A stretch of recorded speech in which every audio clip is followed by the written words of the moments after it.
Paz do Senhor, aqui é o professor Marco Faleiro da Logos Ensino Superior de Teologia. Nós estamos na disciplina Introdução à Bíblia.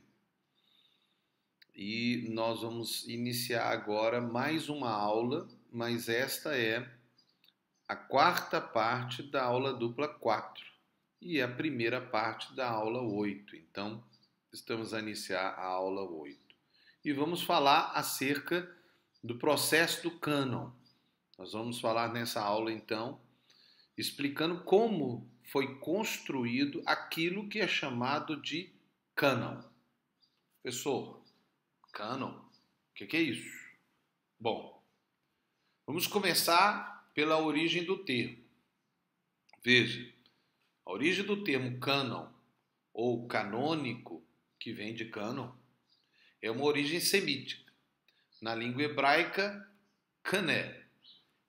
Veja lá em Ezequiel 43. Se você puder até abrir a Bíblia para ver esses dois versículos que estão aí, é bom, mesmo que você pare o vídeo. E isso eu te falo para todos os avas que você vê, né? Às vezes o professor não consegue ler tudo, né? Tá lá o verso, dá uma parada, lê, confirma. É bom confirmar tudo para ver. Talvez até algum professor erre, espero que não, né? Mas é bom você conferir tudo, né? Na verdade, você deve ter essa percepção de vida, né? Sempre conferindo. Não é porque a pessoa é professor, porque é pastor, que você vai, não, tá tudo que ele falar é verdade. Não, confira. A Bíblia até nos ensina isso através da história dos bereanos, né? Quando o apóstolo Paulo chegava e falava, e eles iam ver para ver se aquilo que o apóstolo Paulo falava era verdade. E a Bíblia mostra, isso é bíblico, mostra que essa atitude é nobre. Então não é errado, não é pecado. Tá? Então retira isso da sua cabeça. Mas o professor disse, o pastor disse, ele é o chefe dos chefes, ele é o apóstolo, ele é... Não, não posso... Não, não existe isso não. Nosso padrão não é humano, não é bíblico. A Bíblia nos ensina que é nobre. Quando alguém fala, você confirmar na Bíblia. Porque a Bíblia, nós estamos em introdução à Bíblia, não é? A Bíblia é a nossa única regra de fé e prática. O ser humano pode errar. O professor pode errar. O pastor pode errar. É humano. Deus não erra. Mas eu posso errar também. Você pode errar também na interpretação. Isso é verdade.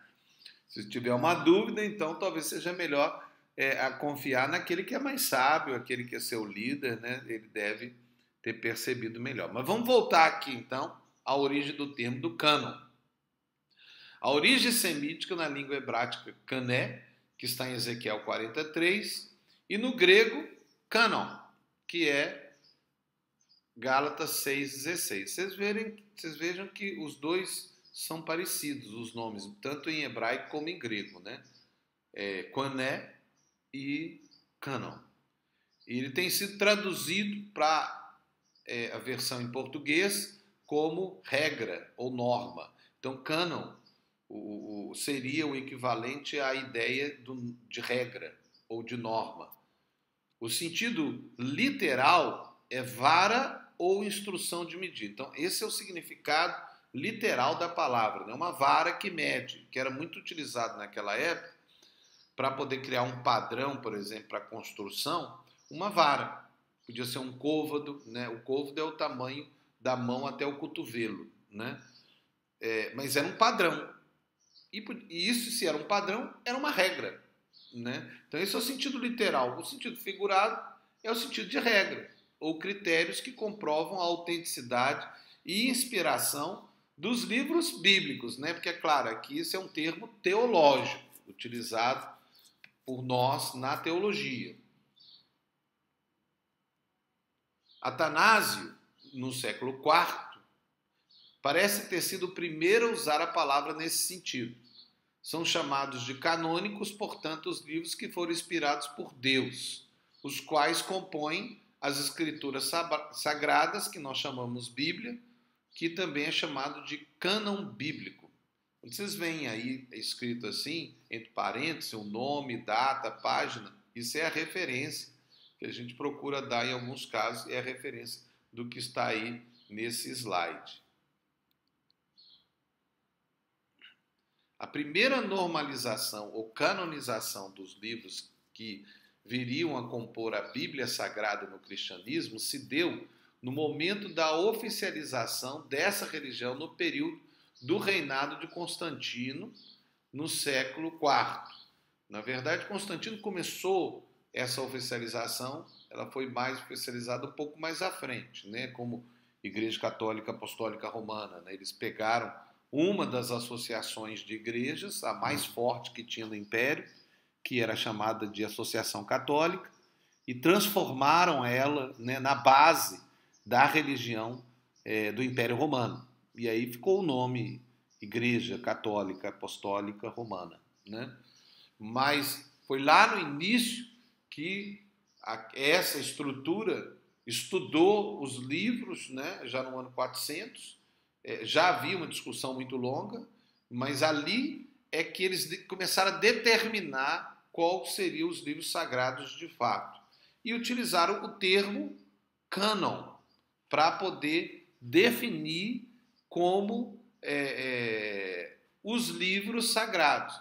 É bom lembrar que isso foi uma discussão longa, não foi uma discussão de alguns dias, né? E essa discussão não começou com a estrutura do catolicismo. Antes do catolicismo, houve aqueles que são chamados pais da igreja, que haviam discutido o que era Sagradas Escrituras. Por quê? Porque eles já tinham o Velho Testamento, que era as Sagradas Escrituras reconhecidas por Jesus e os rabinos, né? Então, quando nós olhamos para aquela época, nós vemos eles com a Bíblia Sagrada na mão, que era o Velho Testamento, e eles tinham a Bíblia Sagrada em hebraico, mas eles também já tinham em grego, que era a tradução da Septuaginta. É verdade que fala-se que houve outras traduções, como a tradução para o siríaco, né? E mais tarde, na Igreja Católica, houve uma grande tradução, né, que foi a tradução para o latim, que era a língua dos romanos, que foi chamada de Vulgata Latina. Mas até essa época já havia outras traduções, né, que foram sendo feitas, mas o livro mais popular, né, da Bíblia, né, a tradução mais popular da Bíblia, sem dúvida, era a Septuaginta, né? E aí se criou um texto básico, né, tanto do Velho como do Novo Testamento, que foi se formando, que nós chamamos de texto receptus. Esse texto receptus é o texto grego, né, tanto do Velho como do Novo Testamento, que foi utilizado para a construção da Vulgata Latina. E, posteriormente, outras traduções utilizaram a Vulgata Latina ou o texto receptus para fazer novas traduções, como é o caso, por exemplo, do texto de João Ferreira de Almeida para o português, que utilizou o texto receptus, né? Mas também alguns tinham acesso às escritas antigas do hebraico. Nos dias atuais, as novas traduções já utilizam grego e hebraico, né? Mas, voltando aqui à questão da construção do cânon, durante aquele tempo, vamos ler aqui, eu não li ainda, né? Foi quando os 39 livros ali, já no início da Igreja Católica, né, quando se tornou uma instituição oficial, foi quando os 39 livros do Antigo Testamento juntam-se aos outros 27, que compunham o chamado Novo Testamento, escritos depois de Cristo, e tomam por base sua vida e ensinamentos. Torna-se, então, 66 livros, que é a atual Bíblia, restaurada depois pela Reforma Protestante, porque ainda tem aquela discussão que nós estamos abordando também, né, que é dos apócrifos, né, em que a Igreja Católica acrescentou alguns livros que estavam na Septuaginta, né? Então, eles colocaram lá dentro, mas também tiveram pelo menos a questão de chamar de deuterocanônicos. Eles não consideravam canônicos, eles consideravam deuterocanônicos. A Reforma Protestante retirou eles da Bíblia, né? E ficou só os canônicos. Mesmo os católicos têm que reconhecer que a Bíblia protestante ou evangélica é a Bíblia canônica. Não tem deuterocanônico ali dentro, é só canônico. Pelo menos nesse ponto, todo o cristianismo concorda. Esses são os livros canônicos. Pode ter aí um grupo que discorda, mas normalmente são considerados até seitas heréticas, né? Quando até se acrescenta algo que não são os 66 livros reconhecidos lá no início, tanto pelos pais da igreja, como pela Igreja Católica no início, quando ela fez os primeiros concílios e reconheceu lá para o ano 300 e 400 aquilo que é a Bíblia Sagrada. A igreja adotou ainda 7 livros, que nós falamos é mais considerado apócrifo pela Igreja Reformada Evangélica, que a introdução da Bíblia contavam com um cânon anterior da Bíblia Judaica e eram provavelmente usados no período de Jesus Cristo e dos primeiros cristãos, 73 livros. É porque, para muitos estudiosos, esses livros apócrifos também foram usados não como escritura sagrada, mas como bons livros.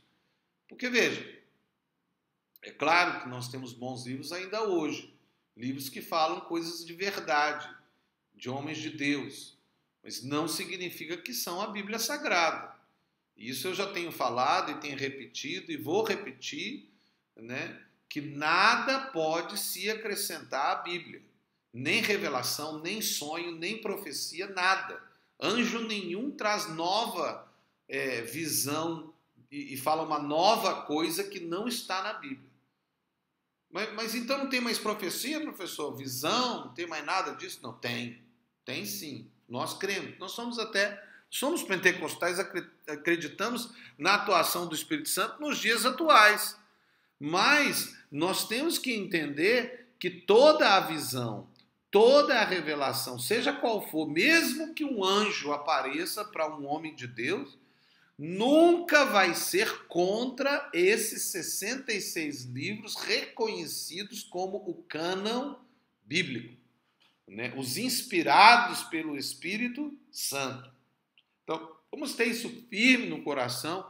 É importante, nessa disciplina, eu reafirmar, eu relembrar várias vezes. Para alguns de vocês já estão, às vezes, até falando, mas eu estou cansado de ouvir isso, eu já sei.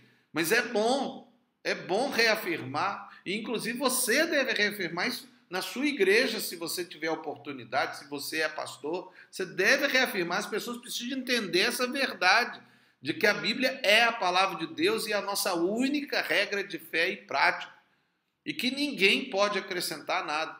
E se você puder ainda ensinar aquilo que eu falei um pouquinho no início, ensinar o seu povo a ser bereano, você só vai fazer bênção para a vida dele, né? Por quê? Porque as pessoas não têm que depender de um homem, eles têm que depender de Deus. Aqui é o professor Marco Faleiro, terminando mais uma parte. Nós estamos na Logos, Ensino Superior de Teologia. E eu queria desejar a vocês aquilo que eu sempre gosto de falar, né? Que vocês sejam felizes, mas façam alguém feliz, né? Não adianta só ser feliz. Deus nos deu algo, não é só para nós. Nós temos o Evangelho para dar para o mundo. Por isso, ide por todo mundo e pregai o Evangelho a toda criatura. Sejam felizes, mas façam alguém feliz. Que Deus os abençoe em nome de Jesus. Amém.